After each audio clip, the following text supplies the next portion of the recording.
That's very exciting. And a really wonderful outgrowth of Homegrown Minneapolis has been the city's Planning and Economic Development Department is bringing together a variety of resources to create a Homegrown Minneapolis Business Development Center. And it's sort of just an extension of the services that they offer across the board, but with a little more food business expertise. They'll be offering low-interest loans, I believe up to $10,000 to small businesses. And in many cases, that can help you get the commercial funding that you need or the bank funding, so the city can kind of help be a starter funding source for that. That hasn't gone through the city council yet, but we have high hopes that it'll pass. Everyone's very interested in helping this grow. So, and they said they figure they've got. It's not a huge fund at this point. They maybe have funding for about 20 to 30 small business loans. But if it's successful, I think very much the city will look to expand that going forward and hopefully maybe deal with larger amounts of money. They were a core funder for the kitchen in the market expansion too. So I have very high hopes that this will kind of help people scale up their kind of food things they're trying to do. Next steps. Our task at this point in time is to pull together the expertise that we have experienced over the last 2 years and formalize it into a local food policy council. We don't know if it'll be a food trust, food policy council, what exactly the structure of it will be, but we do know that we need a more permanent entity to keep all of these policy changes moving forward, to keep creating more momentum for this. And I don't know if any of you are familiar with the city of Cleveland has been doing this work for, I think they're a good 6, 7, 8 years down the line on this, and they finally culminated in this real community-wide health initiative that's got their hospitals, their health plans, everyone coming together around Healthy Cleveland. And it's a city, county, community, very broad-based initiative. And I think that these are the kinds of directions we're going to be looking to. In our first 2 years of Homegrown, we really haven't had the opportunity to do the business outreach, to be talking to Alina and Medica and some of those in a more in-depth conversation to see how they can collaborate. And we also recognize we need to work more closely with employers in the city of Minneapolis. So we still need to broaden our net and create a local food policy council. Composting, as I referenced before, a key issue in the city is soil quality. We really need to ramp up citywide composting. It's unlikely that the city is going to go in the direction of curbside pickup because it's sort of counterproductive if you introduce a bunch more trucks and traffic and doing all of that. So the city's really going to try to spur neighborhood-based composting. Our initial local food hubs will be one place where we can do more, what would you call it, aggregated composting efforts. But I think truly we'll know we're successful when every neighborhood has at least 1 or 2 composting sites that people know they can bring their kitchen waste to. Land is going to continue to be an issue when people want more access to land. There's a lively conversation around the urban ag policy plan about, is it only parcels of land that you could never develop? Are those really the only place the only plots that you will make available? Because we think really local food growing is a community benefit. You could make a case that it's every bit as much of a community benefit as a business or housing. So that's discussion continues to go on, but I think the city has made some early steps into releasing some initial parcels, and we'll be looking at other areas of the city. Institutional food purchasing. This is another long-term effort. We have now a work group that is looking at how to get the city and the county to buy more local food products. So I think that's probably my 10 minutes. And thank you all.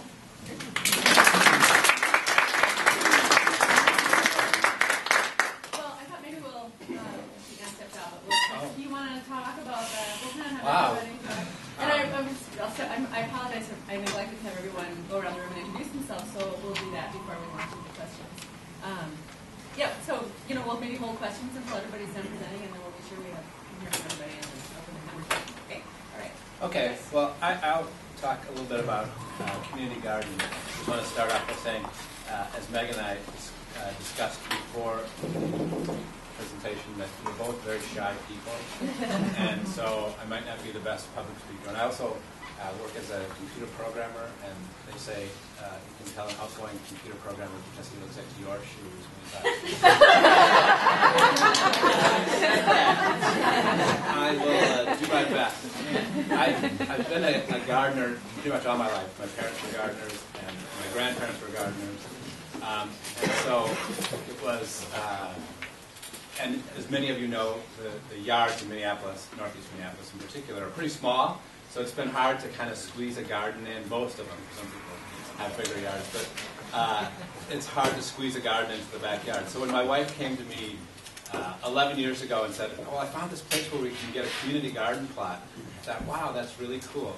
It turns out that was the Mulberry Junction garden, which is right over behind the California building. And we've been gardening there ever since, so I guess it's 12 years now this year. I kind of did a little bit of research to find out more about community gardens for this talk, because I didn't know that much about it other than my role in my community garden. But an interesting little sidelight around that is there were, during World War II, there were a lot of what they called victory gardens. And I know my grandparents, and actually living in a house that was my grandparents' house years ago. So I know they were challenged for space and gardening as well. But they, with other neighbors, had a victory garden in vacant lots in the neighborhood. So it's a kind of an older idea that people could band together and come up with a space and create these community gardens. And then as well, my brother in South Minneapolis gardened for many years at the Dowling Community Garden, and they claim to be one of the 2 known victory gardens still remaining. So that's kind of a neat little fact. So the Mulberry Junction Community Garden was founded in 1996. And when we first started gardening there were many of the plots would go unclaimed. There wasn't enough people to take on all the plots. And now, over the last years, the demand for plots, the interest in gardening has grown significantly. And there's a waiting list now. People can't get in to the plots. So I just got an email yesterday or the day before that even though it looks like it's still winter out there, we're having our kickoff community garden meeting in 2 weeks. So it's just around the corner. We will be gardening soon. And so, kind of what is a community garden? Well, in my particular case, we've got, I think there's about 60 plots in our garden. Most of it, there's a mix of 10 by 20 plots and 20 by 20 plots. And I had a 10 by 20 plot for a number of years, and just 2 years ago moved up to a 20 by 20 plot, which is great, but it keeps me busy all summer. And sometimes I can get my kids to help me, but not as much as I'd like. So we have around that there are monthly work days where we work on together as the community, work on different things, paths around the garden. Turning the compost. We do have a lot of composting over there, and in fact, we have some people that kind of sneak some. We know beer-making supplies get stuck into our compost, which is good compost, but hopefully nobody sneaks things that shouldn't go into the compost in there. We also there's a parade of community gardens event that happens in the summer. We participate in that, and since we're behind the California building, and the garden was actually founded by some of the artists from the California building, the past few years we've called our little event the Art of Community Garden, and had some local artists there as well. One of the challenges with the community gardens is the water supply. And we have been fortunate enough we are able to use water from the fire hydrant. We have a hose that actually runs under the street through the sewer and back up, and that's how we get water to our garden. But that's a challenge for many gardens. The other fact about our garden is it is a privately owned site, and it's slated for development. So every year it's kind of touch and go, but we're actually in some ways, I guess, thankful that the economy has sputtered a little bit.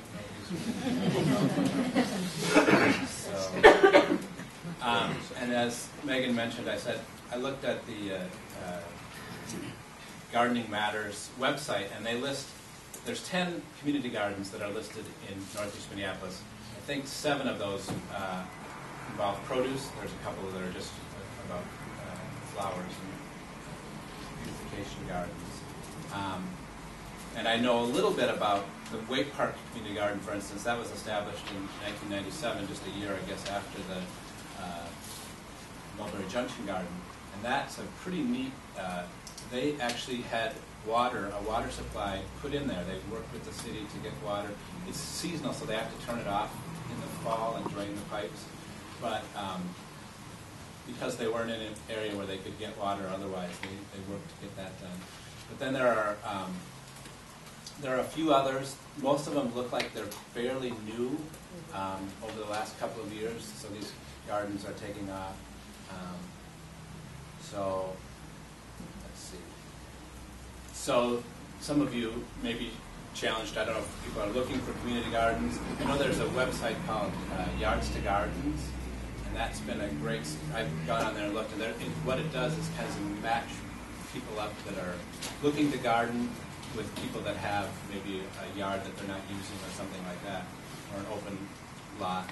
So it's kind of a neat resource. And on there, I noticed this year when I was looking at it, there are 2 plots that say they're owned by the city, and that they're open to or anxious to have somebody set up a community garden there. I don't know anything more about than what I just read on the site. But, and then I guess we're all getting anxious for getting our gardens in. I was just going to say, over this last year, I was able to, for my 20 by 20 plot, preserve, I have, I think, 8 quarts of canned tomatoes and 18 pints and 20 pints of pickles and 8 pounds of green beans and 2 pounds of broccoli that are frozen. So enough to, I've still got fresh produce.